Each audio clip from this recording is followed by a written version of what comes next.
Hi everybody, and welcome back to my channel, Bookmarks and Breadsticks, and a special hello if you're new to my channel. This channel focuses on food writing, and again, food writing is not cookbooks. Before I jump into my May haul, I do want to take a moment to reflect on what's been going on in the world right now. There's a lot of pain out there, and there's a lot of education that needs to be done.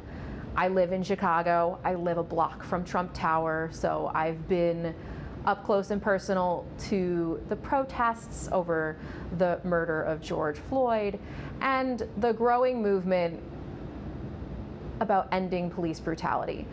Obviously, I pass as white, I am half Iranian, I am Middle Eastern, but I do recognize my privileges being characterized as a white woman.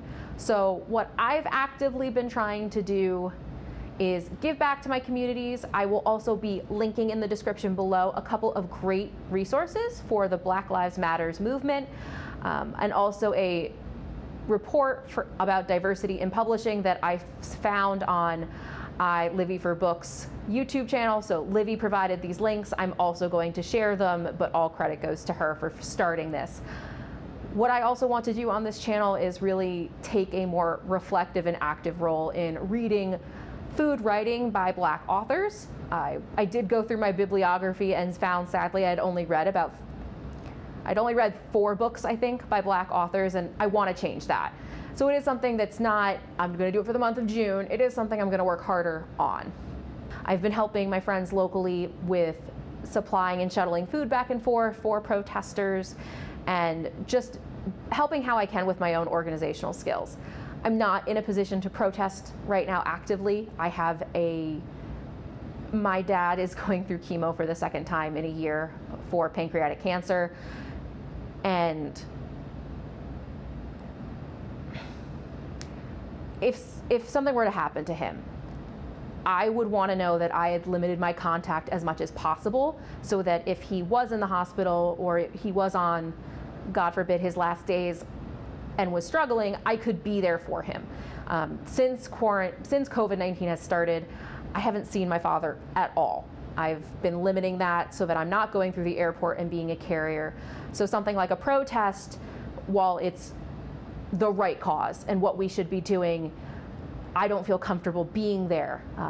The same time these protests were happening, my dad was hospitalized and needed 5 bags of blood for transfusion, and all I could think was, if I need to get in the car tomorrow to go be with my father, I need to know that I've limited my impact of contracting COVID-19. And this is really hard to talk about, but I wanted to be aware. I've been listening to everyone on Booktube. I've been following you guys on Instagram, learning about failure to represent, what's been going on with Book Outlet, and etc. There's a lot that I can do, a lot I should be doing. But I'll leave it at that. I will link the resources in the description below, and then we can go ahead and get started. So we're already a couple days into June, but I wanted to give a quick summary of the 7 books I read in the month of May. So the first book I read in the month of May is Tastemakers by David Sachs. This is a book I purchased at the independent bookstore Strand in New York City. So Tastemakers is really about food trends, what has been catapulting in the last couple of years, things like the cupcake boom that really happened and took off. For a good example in the book was the moment where Carrie from Sex and the City eats a Magnolia cupcake. And while there's no advertising of the greats other than the sign for the store in the background, not even, I love Magnolia cupcakes, it was still something that really skyrocketed this movement. It's a really fun read. It's really approachable. I would put it somewhere around special topics within food, or maybe even current events and trends. It's lighthearted, easy to handle, and I really enjoyed it. The second book that I finished this month is Raising Stakes. Let's see if you guys can see this, by Betty Fusel. This is all about cattle and beef in the United States. And this is, I would say, food history, all about steaks and cows.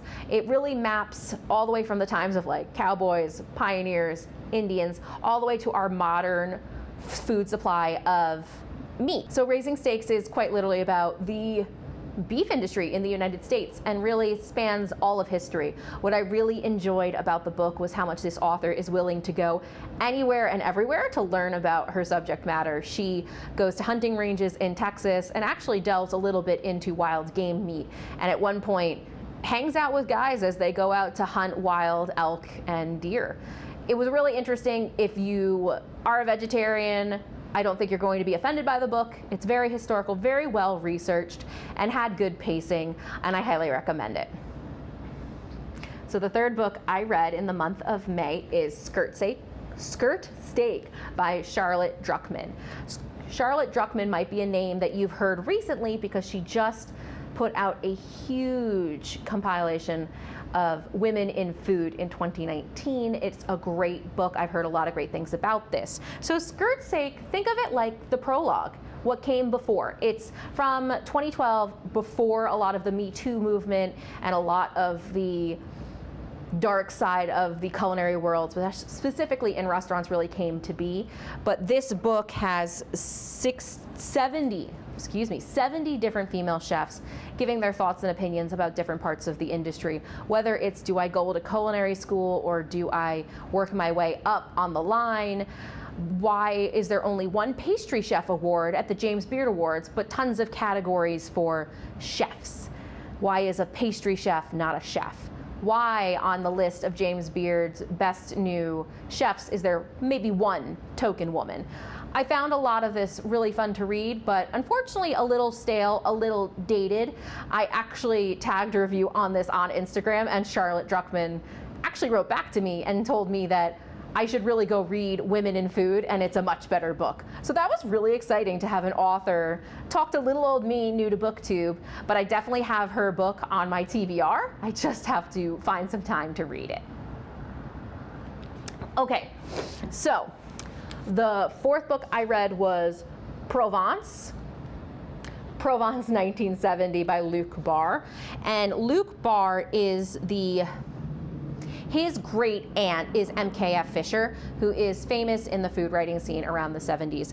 This book is about a historic moment when 6 iconic culinary figures, including Julia Child, James Beard, and MFK Fisher, found themselves together in the south of France. They cooked and ate and talked late into the night about the future of food in America, the meaning of taste, and the limits of snobbery.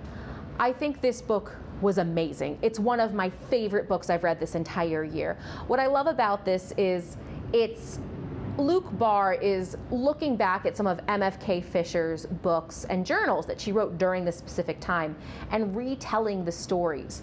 So while there's probably a little bit of narrative leeway, these are real events that happened, but it reads like a novel. And I flew through it, and it really made me want to read more about MFK Fisher, which now I have a couple of her books on my shelves that need to be read. I thought I also have a couple books about Julia Child, and now I want to give James Beard a chance and maybe actually read one of his biographies, if not one of his memoirs. It's a fantastic read. I could not recommend it more, especially if you're new to food writing. This would again be, I feel like I use this as a cop-out, as a category, but I do think this would be special topics because it's a very specific time and place in the world, and it's all about how American cuisine is beginning to change. We're beginning to strike out as our own and say, this is my culinary point of view, instead of borrowing strictly from the French. Okay. Book number 5, In Defense of Food by Michael Pollan. I've read Pollan's books before. If you've ever heard of The Omnivore's Dilemma, this is the same guy. I actually listened to this as an audiobook. It was about 6 hours, so really easy to get through. You can get through it in about a week. And it's really engrossing, and it's about, In Defense of Food is really about food. You could say it touches and talks about the organic movement, the whole food movement, non-GMO. But there are some key principles he comes away with, one of them being, if your grandmother can't read the ingredient or doesn't know what the ingredient is, don't eat it. And I found that to be refreshing. I also do think Pollan comes from a place of privilege that he needs to acknowledge. He's a token white man telling us to buy whole foods. And if you are from an area where you're in a food desert, or you don't have the expendable income to buy some of these more expensive whole foods, or not even organic, but whole foods versus processed foods, that is a privilege that I wish he would acknowledge. Now, this is the second book I've read by Pollan. He does have a book called Cooked, which is a Netflix series as well. I think he's a very intelligent man. He's a good storyteller. I just wish he would acknowledge that not all of us have those privileges. I am someone who, the more I've learned about food, I have tried to buy more whole foods. I buy locally from an organization literally called Local Foods, where the food, it comes from our Midwest farmers, being based in Chicago. But that is a surplus. That is an upcharge. And I'm lucky to be able to do that. But sometimes when I need to get things in bulk, I'm still gonna go to the local grocery store. So I just wish Pollan would acknowledge his privilege, but it is a good read. It really is one of many Pollan's books, and if you like The Omnivore's Dilemma, or you liked his Netflix show Cooked, I do recommend you pick up this book. Or give the audiobook a try. 6 hours is pretty easy. You could do it while washing your dishes, going for your walks, and etc. Meanwhile, I've listened to some audiobooks that are 24 hours long, so 6 seems small in comparison. The next book I have is called Small Fry. This is actually the memoir of Lisa Brennan Jobs, and unfortunately I don't have the book with me, so you'll have to do with this cover. I actually loaned the book to my friend who's down in Florida.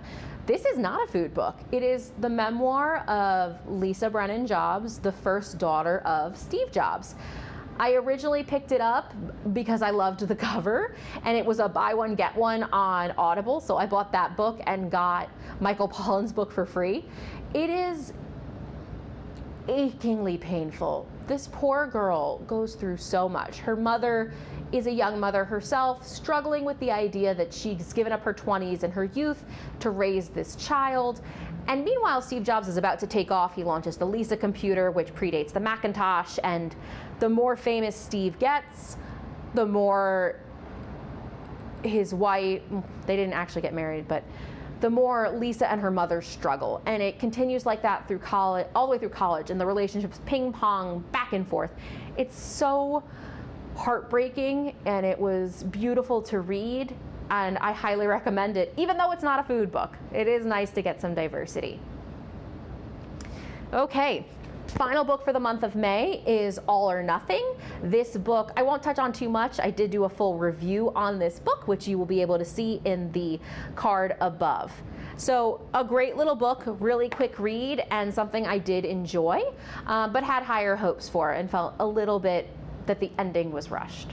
But that together is 1, 2, 3, 4, 5, 6, 7 books for the month of May. I'm pretty proud of that. And I'm excited to bring you some more book reviews. For the month of June, I am trying to pivot around my to-be-read list to focus on some more Black authors. I do have a running list now of Black authors in the food writing space, excuse me. I will link that below as well. I'm trying to keep myself accountable, but if you guys have comments or have recommendations for books, please let me know. So what did you think? Did any of these books catch your eye? Do you have any hopes or recommendations for more books in the food writing space by Black authors? Let me know in the comments below, and I hope to see you in the next video. Bye.